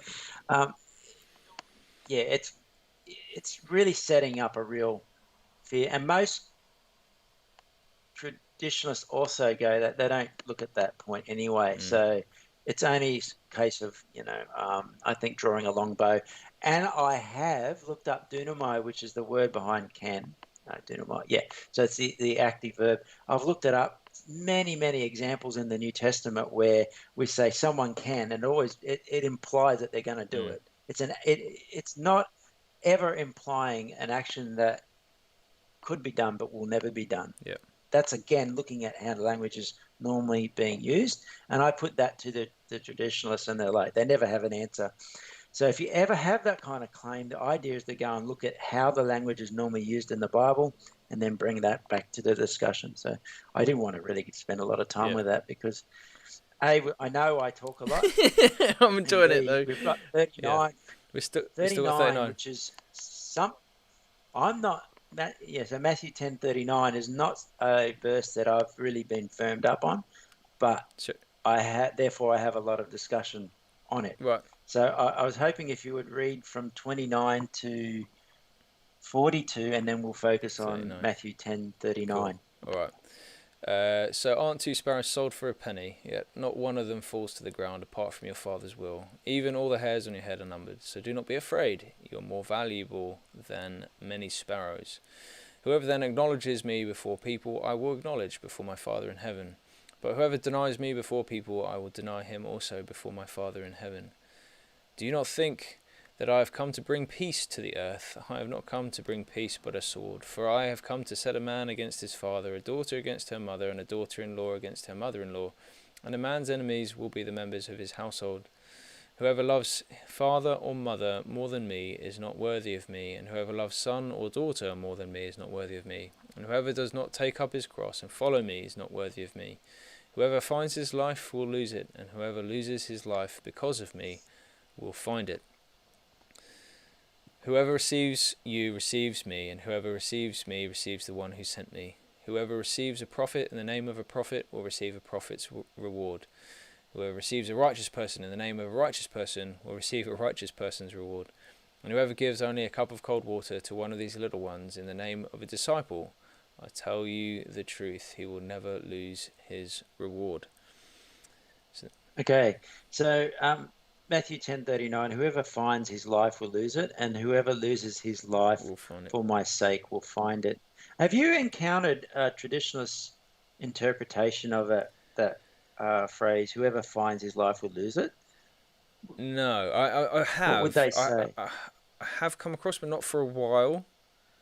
But I think if I remember it correctly, it brings in spiritual dimensions to life and death. But you're gonna have to, I think you Yeah. might it might be worth you clarifying what that argument sounds like. Yeah, I think they, like, I've seen this in the past. I had a discussion with someone on rethinking hell yesterday. I don't know, she's a traditionalist, but it was actually really fruitful. I gave my ideas, but I was actually really appreciative of her giving her idea that it means the life there, like you lose when you lose your life, it's talking about your desires, Mm. your, you know, the life you live, the things that you want in this life. You lose that opportunity to live life on this earth, to have relationships, etc. And she's like citing whoever loves my father more than me and not worthy of me, so forth. So there's that familial dimension to that. All right. That's the kind of thing that you'll get from traditionalists, I think, if anything. I don't think they're going to go to the spiritual life thing. Well, they might. I just haven't seen it. Interestingly, and so I'm going to start with a bit of a note on the words used here. That the word behind life is suke, which is the same word behind soul in Matthew 10:28. All right. So wherever you see life there, and lose is apolumi. All right. So what I don't mean to say is psyche means soul here. It could mean something to do with your inner life being, or that. Yeah, there is a bit of a broad um, shade of meaning to suke as it's used generally, but it doesn't. I don't think it refers to life lived on this earth. You know, your lifetime in relationships as such. It's going to be more to do with your inner self, that thing that gives you Hmm. life. Yeah. Now, the reason I'm not firmed up on how I read this verse is because I haven't studied that out enough yet to be one way, that firm on it. But at least that's what's in the Greek there. That gives people an idea of what's driving what I'm Yeah, thinking. Okay. that's Yep. really helpful. So, what's the first thing we do when we look at a verse when we're going to exegete it? Right, you go to the n- nearby context and the wider context, and you That's it. keep That's going it. out until you pretty much got the whole book. So, go back to verse 21, right? Yep. Which was the context. I think it's verse 21. I'm doing this from memory, which was the context for Yep. 10:28. Now just read just before that and tell me what what what was that context? What was Jesus saying there? So it's facing, yeah. So it's facing persecution. Brother will hand over brother to death. The Yeah. father his child. Children Ah, rise against parents and have them put to death. now brother could mean more than family or familial relationships, but brother will deliver brother over to death. Yep. Yeah. And the father his child, and the children will rise up against Yep. parents and have them put to Yep. death. Yeah. All Yep. right. So then you get to 39, Yep. right? And just before that, where are we? I'll just pull for I've come to set a man against his Yep. father. Yeah, I'm sending you out, but this is what it's going to do. I'm deliberately doing this, knowing you're going to face death because your family is going to betray you, Yep. right? And a daughter against her mother, and a daughter-in-law against her mother-in-law, and a person's enemies will be those of his own household. Whoever loves his father, so he's Yep. that's right there. That Or even in context, your 38, brother it's will betray you to death. 38 is talking about a Yes, cross. You don't you yes, don't live yeah, forever on a cross. That was the whole point. You live a while, but it's yeah, not pleasant, yeah, and you end up dying. yeah, um, yeah. They well knew what that yeah, meant. The cross. Yeah. I know in the story this comes before Jesus actually taking the cross, but the New Testament audience would have known what that's alluding to. And in the narrative itself, it is alluding to that. Yeah, the yeah, cross. So the cross has to do with death. And everyone knows that carrying that cross, that's what the Romans did. They made you carry that to your death. yeah, Yeah. yeah, definitely. And yeah, they knew what the cross was. Yeah. It was a fairly horrific symbol that they knew before they saw Jesus on it. Right. Yeah, So when I was looking at this, I was still, I'm still in two minds because of the word find. What does that mean to find your life? yeah, If you're trying, if you're going to save your life, I get it. yeah, whoever saves his life now, my life by preserving my life by not giving the message, so I'm not going to have that strife with my family, and they're not going to put me over to death. That would make Yeah. sense. But then that find, to me, it seemed to support that idea of finding a good life. Yeah. But then I realized, I read Leon Morris. He says that the aorist participle behind find, it points to a future act. So I'll read what he said. In his commentary on Matthew, Leon Morris notes that the aorist participle behind the word finds looks forward to the action that will occur. So Jesus isn't really alluding to those past relationships, preserving those. Yeah. There's something else going on. And I think find is probably where the term of art is. It's something like saving your life. Which is in the It context would going mean, back to verse. Sorry, I'll just go pop back to verse 22. The one who endures to the end will be saved. So there is a future yeah, element to that being saved. yeah, yeah. So you're kind of finding harmony with your family to find your life, to preserve your life. Yeah. Yeah, that's the idea that I've got going in my mind from that, from reading what Morris said. And if we've got that immediate context in view, where like the whole chapter, where it's about death, I'm leaning. I think the evidence goes towards saying that what Jesus is saying is, if you preserve your life now in this life, you will ultimately lose that life, as per Matthew 10:28. Yeah. But if you follow me and that leads to you lose your life now, you will find that in the future Full you will life. have Yeah. life, real life. Yeah, Which makes most that's what I sense. think he's Yeah. saying. Yeah. So yeah, I had heard a little bit of that argument, but that does clarify a little bit what the traditionists would find in that. But yeah, that's really helped clarify what is meant by finding life. But I've always read it. I think even when I was a traditionalist, or at least understood how to be some form of separation eternally, that finding your life in worldly things is generally how I would have translated that or interpreted that. Finding life in things that aren't what Jesus is calling us to, we will end up losing life. we won't find the real life in what we're searching in the world, but we will actually gain real life when we lose what the world puts value in. So I think generally traditions can translate that. I keep saying translate. Do often interpret that well, but they don't recognise that loss of life in the same way that we do. And even in one of the conversations I had, that loss of life, and that's a terrible thing. That's horrendous. That's to lose out on everything that you were made for, the eternal life. That is a terrifying punishment. But the response often to, oh, you're just softening punishment, you're softening hell. Is that, well, do you actually grasp what this life is that is on offer? And that's where this kind of thing is so helpful. Just to go, actually, let's dig in. I mean, here's 8 hours of a conversation around Matthew. Study Matthew, and you will find that actually there is no room for eternal conscious torment. And